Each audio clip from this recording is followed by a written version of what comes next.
এই মুহূর্তে আমরা রয়েছি 50 দশকের একদম শেষ ভাগে, অর্থাৎ বাংলা গানের স্বর্ণযুগের একেবারে মাহেন্দ্রক্ষণে। ইন্দ্রাণী সিনেমার গান তৈরির কাজ চলছে, কিন্তু হেমন্তবাবু তখন এত ব্যস্ত যে তার কলকাতায় আসার আর ফুরসত হয়নি। নচিবাবুই বেডিং টেডিং নিয়ে গেছেন বোম্বেতে, সেখানেই রেকর্ডিং হবে। তো রেকর্ডিংয়ের আগে রাতে দুজনেই একই হোটেলের একই ঘরে থাকছেন, পাশাপাশি দুটো সিঙ্গেল বেডে তাদের বিছানা করা হয়েছে। নচিবাবু বললেন, হেমন্তবাবু আজ রাতে কিন্তু একটা সাউন্ড স্লিপ দিতে হবে, কারণ কাল সকালে আপনার গলাটা আমার একদম ফ্রেশ অবস্থায় চাই। হেমন্তবাবু বললেন, ঠিক আছে, আপনি শুয়ে পড়ুন, আমি একটু নিচে লন থেকে পায়চারি করে আসছি, খাওয়ার পর একটু না হাঁটলে না আমার, বুঝলেন না। বলে হেমন্তবাবু গটগট করে নেমে গেলেন। নচিবাবু শুয়ে পড়লেন, কিছুক্ষণের মধ্যে নাকও ডাকতে লাগলেন।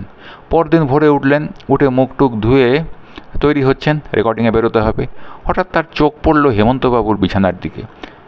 বিছানা তো শূন্য, তার চেয়েও বড় কথা হচ্ছে একেবারে টিপটপ পরিপাটি করে সাজানো, যেন রাতে কেউ ওখানে শোয়নি।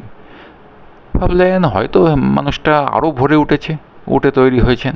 যথাসময় হেমন্তবাবু ঘরে ঢুকলেন, একেবারে ধোপধরস্ত ধুতি আর শার্ট পরা। কি নচিবাবু, রেডি তো? চলুন বেরিয়ে পড়ি, শুভস্য শীঘ্রম। চলে গেলেন। রেকর্ডিং হলো, দুর্দান্ত রেকর্ডিং হলো। রেকর্ডিংয়ের পর দুজনে গাড়ি করে ফিরছেন। নচিবাবু তো আনন্দে ডগমগ। হেমন্তবাবু বললেন, কি নচিবাবু, সূর্য ডোবার পালায় ডোবাইনি তো? নচিবাবু গদগদ হয়ে বললেন, কী যে বলেন দাদা, অসাধারণ, অনবদ্য, মার্ভেলাস গান হয়েছে। হেমন্তবাবু বললেন, তাহলে বলি শুনুন। কাল তো আপনাকে ঘুম টুম পাড়িয়ে চলে গেলাম, দুটো ফাংশন ছিল, কথা দিয়ে রেখেছি, খেলাপ তো করতে পারি না। একে একে সেগুলো গাইলাম, ভোর রাতে ফিরলাম, তারপর তৈরি হয়ে এই রেকর্ডিং। নচিকেতা ঘোষ, কিংবদন্তি দুর্দণ্ড প্রতাপ সুরকার নচিকেতা ঘোষ ফ্যাল ফ্যাল করে তাকিয়ে রইলেন জিনিয়াস হেমন্ত মুখোপাধ্যায়ের মুখের দিকে।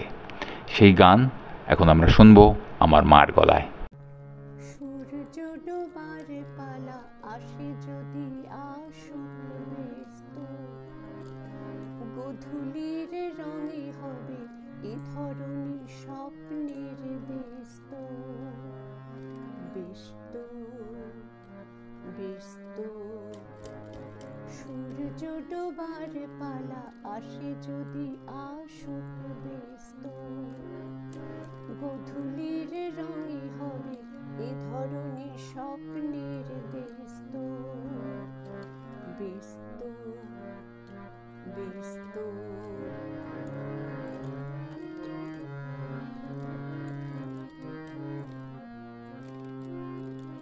তারপরে পৃথিবীতে আধারের ধূপ ছায়া নামবে, মৌমাছি ফিরে গেলে জানি তার গুঞ্জন থামবে।